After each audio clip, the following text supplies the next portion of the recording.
Welcome to Positive Talk Daily. My name is Mr. Positive on YouTube, Instagram, TikTok at Mr. Positive Live. Click on the bell icon to get notified when we go live or do tech videos just like this. We're looking at the iPhone 16e. That's right, we finally got our hands on an iPhone 16e, 256 gig model, black color.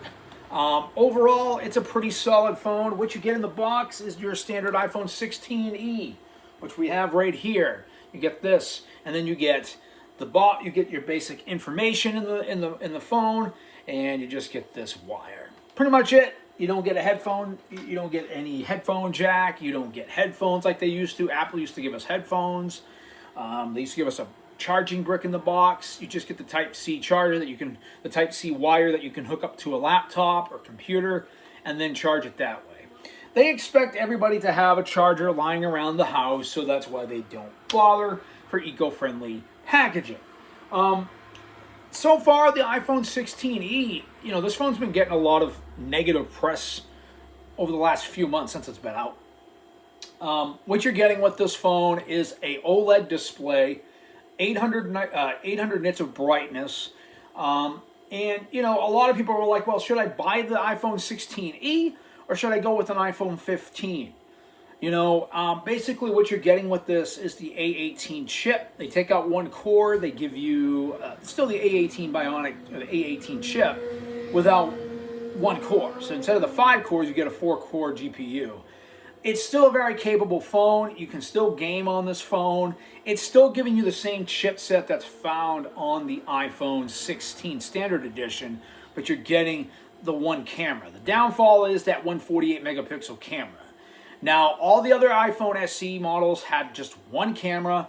None of them had the secondary camera. Because what would be the point of Apple? Because they're trying to stick with that niche audience. People that used an iPhone SE like its portability. They like the slimness. And this phone's slim too. It's a little bit lighter than the iPhone 16 Standard Edition. It's a 6.1-inch display. But you're getting the iPhone 14 look. You got the notch at the top, which is fine. And then, you get that one standard camera, which is still the same 48 megapixel camera, the standard camera that you get on the iPhone 16. So you're really not losing anything but the secondary ultra-wide camera. Now, that ultra-wide camera can come in handy for some things. But overall, the smooth performance is right there. You're still getting a 60 hertz refresh rate. Apple likes to stick to the old stuff. We're hearing now that the iPhone 17 models may get 90 hertz refresh rates or even 120 hertz motion. But I even have a 16 Pro Max. Now, when I'm using this, I don't see a huge difference. I mean, it is a little bit faster than this one, but overall, everything still loads very fast. You're still getting that A18 chipset just with one less core. You're not going to see a whole lot of a difference. My mom saw this phone. She's like, I'll take that phone. She's coming from an iPhone 11, okay? But overall, you're getting a really decent chipset here. You're getting 8 gigs of RAM. Where I think Apple's ripping people off is the fact that they're not putting Apple Intelligence on iPhone 15. Now, Apple could have easily reduced the price of the iPhone 15 instead of releasing this. The iPhone 15 is a very capable smartphone running the A16 chipset. This here is running A18 with with one core taken out, but it's still quite capable. It does still have the camera app. You can still do 2x zoom. You're still getting all your basic night modes and stuff like that. You get all your basic Apple, portrait mode, panorama. You are missing cinematic because it doesn't have you do get slow-mo at 60 frames per second. You do get time-lapse. So you do get all your basic camera features. You're just missing cinematic, which is okay. I mean, who else is really using it? Without that ultra-wide, it's kind of hard to do cinematic. Overall, the phone runs pretty good. As you can see, you're still getting all your latest Apple stuff. Nothing's really changed.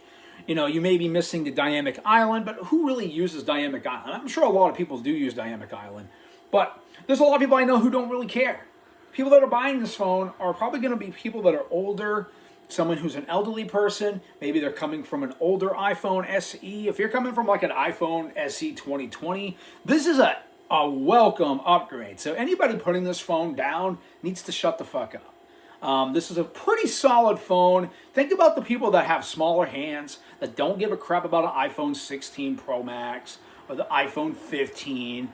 You know, all those boo-hooing out there who thinks this phone is a waste of money. Yes, Apple could bring the price down on the device. I do agree it is a little overpriced, but if you go through certain carriers like US Cellular, Boost Mobile, you can get this phone for $199 just walking into Boost Mobile. You can get this on US Cellular by doing a mail-in rebate and get this for 99 bucks. So, I mean, you're getting the latest chipset. Anybody telling you to go get the iPhone 15 over this, don't listen to them. Yes, the iPhone 15 could be reduced in price. I think Apple could have maybe reduced the iPhone 15 instead of releasing this phone. That would have made more sense. But after using this phone for the last couple of days, I think this phone is definitely worth the money. Now, if they brought the phone down to $299, just full retail price, you're getting a recycled, body of this phone. You're getting basically a recycled iPhone 13, pretty much what it is. You've got one camera. It would have been nice to have two cameras, or Apple could have considered putting the old style iPhone 8 Plus. I mean, a lot of their older 8 series phones, 8 Plus had two cameras. The 7 Plus had the cameras too. So I'm not sure why they couldn't just have added a secondary lens, maybe for a smaller ultra wide. People that are buying this phone are just wanting something that's cheap, something that can get them into the Apple ecosystem without paying a lot of money. People will pay for a phone that's going to last them a long time. This is going to get 7 years of updates. Do you know any other Android device outside of maybe Samsung that's going to give you 6 or 7 years of updates? Exactly. And you don't know any that are going to give you 10 years of security updates like Apple or Samsung. So anyone out there telling you to avoid this phone, they don't know anything about technology. They're just telling you this because they're buying the newest iPhone 16 Pro Max every year. They're getting the 120 hertz refresh rate. Anyone out there that listens to those type of people, you get the phone you want for yourself. If you like the standard iPhone 16, go with it. If you think you need something smaller, this phone's been getting a lot of gripe. A lot of people have been putting it down. One thing I will agree with some of the people that are chatting in negative comments about the phone is the price. I think it's a little overpriced. I think if Apple brought this down by $200, you could sell a lot of these. Apple is doing a pretty good job. A lot of elderly people are buying this phone. Surprising though people hate it, it's actually doing really good in sales. So they can tell you all they want. This is actually beating the sales of the original iPhone 16. So there's not much they can say. Apple's sales have been down for a while because their phones are kind of overpriced. Your basic 16 Pro starts at $999, and then the 16 Pro Max is like $1,200. This is at $650. So yeah, I can understand because of the dated look. If you're carrying an iPhone 13, you couldn't even tell. Unless you're looking at the camera, I mean, I could just cover this up, pull it out. You're thinking I'm holding just a standard iPhone 15 here. Maybe the iPhone 14. The iPhone 14 obviously still had the notch. But the notch is not that bad. It's not as bad as, say, like the iPhone 11 that has the Jay Leno chin. You know what I mean? Overall, I think this phone is pretty good. You do get ChatGPT. You can use the ChatGPT. This has Apple Intelligence, which you're not getting on the standard 15. Now, a lot of people might say, "Oh, go up by the iPhone 15." Yeah, the iPhone 15 is a solid smartphone, and I think Apple is ripping people off. If you're someone who bought last year's iPhone or the following year's iPhone 15, and you're being told you're not going to get Apple Intelligence, I think Apple's ripping people off. They're telling you need an 8-core GPU or 8 gigabytes of RAM to handle Apple Intelligence. They told everybody that was buying an iPhone 16 that Apple Intelligence would roll out. Now they're telling you there won't, all of it, or the entire series, right now it's in beta, they're telling you the real Apple Intelligence won't be released until iPhone 17. So, like we did a video yesterday talking if you should upgrade coming from an iPhone 11 Pro Max to the 16. No, I'd wait until the 17. Overall, this is a solid phone. You're getting 8 gigs of onboard storage. You're getting a 128 gig model. There's also a 256 like this model. And there's also a 512 gig. So that's pretty decent. There is no micro SD card support. Apple never does that. It's an eSIM, so be aware of that. There is no There is no headphone jack. We all know that Apple doesn't like to do that. The camera is a standard 48 megapixel, which can do 2x zoom. That's good. It does 4K 60, and it does 4K 60 on the front-facing camera as well. The selfie camera is the same one that's on the iPhone 16 and 16 Pro Max, so you're getting the same front-facing camera, and you're getting the same main 16, the same 48 megapixel camera. You do have to go into the settings though on the 16E to turn on 48 megapixel. It's going to be on 12 megapixel, but if you want to take the photos, you do have to go into settings, and you do have to turn that on yourself. So just be aware of that. Overall, I mean, just because it's missing one core, the Geekbench numbers were really, really close when I tested this against my 16 Pro Max. The 16 Pro Max got 3,200 in Geekbench, and this got 3,100. So it wasn't that far off. And multi-score was in the 800s. So this thing, 8,000 actually, sorry, I apologize. The Geekbench was 8,000 versus the 11,000 on the Pro Max. Yeah, the Pro Max was 11 or 10 or 11,000. So overall, for just basic use like Facebook and stuff, this thing is quick. Like, it's zippy. It may not have that 120 hertz refresh rate, but as you can see, I mean, it's got an OLED display, 1440p. It does have 800 nits of brightness, so that's plenty bright for somebody that's outdoor reading and stuff. I turned up my lettering so it looks bigger and stuff. It does have Apple Intelligence. What's the forecast today in Lewiston, Maine? It's going to tell me right there, it does have Apple Intelligence. It does have Apple Intelligence in the camera, so you're not missing a whole lot. It does give you the dedicated button on the side, so you can turn that into a shortcut button. I think the 16E is a solid phone. I think Apple did a good job. There are a few things they could improve on, though. First off, I don't think it would have hurt them to add a secondary camera. Maybe something that would go to the side. Apple could have just made it a little bit different. Maybe made the camera, if they're going to add a secondary camera. Because the iPhone 16 Plus, the iPhone 7 Plus had two cameras. This phone here reminds me a lot of the 10R. The iPhone 10R, right? Which I think is pretty much the replacement of the 10R. What they could have done is just added a camera off to the side, and maybe a little tiny camera that could have been better. Maybe not as good as the 16 standard, but would have been decent enough. What you're getting here, I think, is a decent deal. But there's a lot of deals right now if you go through a carrier. Prepaid carriers are still trying to sell this for $500. I think that's a bad idea, especially the 128 model. $199 I think is a good deal. $250, $299 still a decent deal. This is still better than the Pixel 9a, which has two cameras. But I think the 9a is obviously got a very slow. The Tensor 4 chipset is not that great. Gaming, it's sluggish.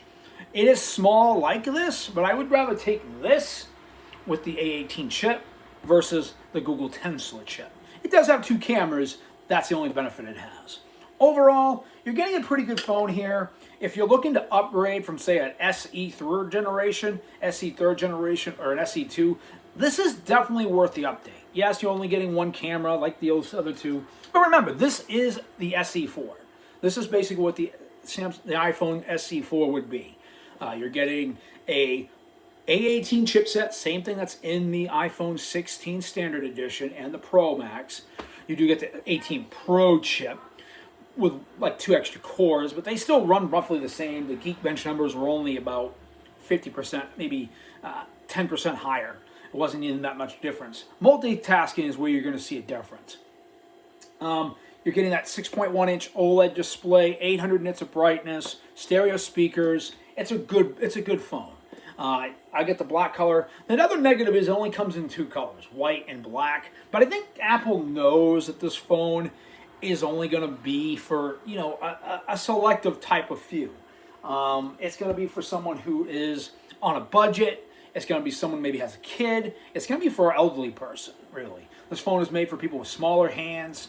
Yes, it does bring the iPhone SE to a more modern design compared to the, the SE third generation was a good phone rocking that A15 Bionic chip. But the problem was it also gave you the old fingerprint. And a lot of people might miss that fingerprint scanner. This just uses the face on lock. I think a lot of times they should have reused, if they were going to keep the SE if they were going to do the SE fourth generation, I could see keeping the phone small and just giving it the iPhone 13, basically the iPhone 13 mini body, and keep that phone small and still have this design. But I'm glad they went with the 6.1 inch screen.